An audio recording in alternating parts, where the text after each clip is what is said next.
Arabian सागर के बीच एक परिवार अपनी यॉट पर छुट्टियां मना रहा होता है। माँ जूलिया तैरने के लिए पानी में कूद जाती है। आराम करते समय उसे कुछ अजीब महसूस होता है, लेकिन क्योंकि आसपास कुछ दिखाई नहीं देता, वह सोचती है कि शायद उसका भ्रम होगा। कुछ सेकंड बाद वही अजीब एहसास फिर होता है।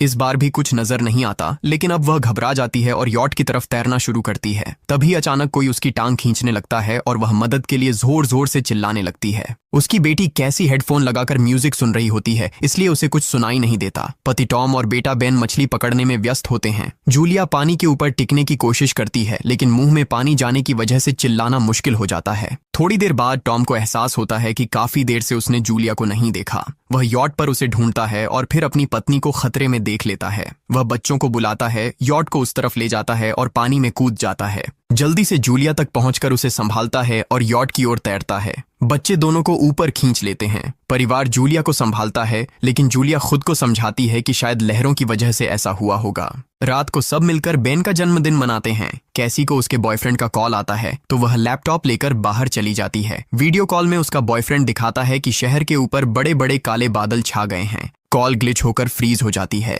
कैसी यह बात परिवार को बताने आती है, लेकिन टॉम कहता है कि शायद जमीन से दूर होने की वजह से सिग्नल कमजोर है। तभी सबको एक आवाज सुनाई देती है। वे सब बाहर जाते हैं और देखते हैं कि व्हेल मछलियों का एक समूह गुजर रहा है। टॉम समझाता है कि व्हेल मछलियां हमेशा पृथ्वी के मैग्नेटिक फील्ड को फॉलो करती हैं, लेकिन जब तूफान आता है तो वे कंफ्यूज हो जाती हैं। अचानक यॉट जोर से हिलती है और बेन गिर जाता है। टॉम को चिंता होती है कि कहीं यॉट को नुकसान तो नहीं पहुंचा, इसलिए वह डाइव करके नीचे चेक करने चला जाता है। कुछ देर बाद वह सतह पर वापस आता है, लेकिन उसके कंधे पर एक बड़ा घाव होता है। जूलिया तुरंत उसका जख्म सीती है। टॉम बताता है कि पानी के अंदर उसे ऐसा लगा जैसे उसके पीछे कोई बहुत बड़ा जीव था, लेकिन जब उसने मुड़कर देखा तो प्रोपेलर से कट लग गया। वह कहता है कि जो भी चीज थी बहुत बड़ी थी। टॉम को यॉट पर काफी नुकसान दिखाई देता है, इसलिए उन्हें मदद बुलानी पड़ती है। जूलिया बार बार रेडियो पर कोशिश करती है। कैसी फोन पर सिग्नल ढूंढती है, लेकिन कुछ भी काम नहीं करता। तभी कैसी को एक अजीब सा जीव दिखाई देता है और वह चिल्ला उठती है, लेकिन वह तो बस बेन होता है जो मास्क पहनकर मजाक कर रहा होता है। कुछ देर बाद यॉट पूरी तरह बंद हो जाती है और समुद्र के बीच में फंस जाती है। जूलिया रेडियो में एक आवाज सुनती है, लेकिन आवाज इतनी खराब होती है कि उसे कुछ समझ नहीं आता।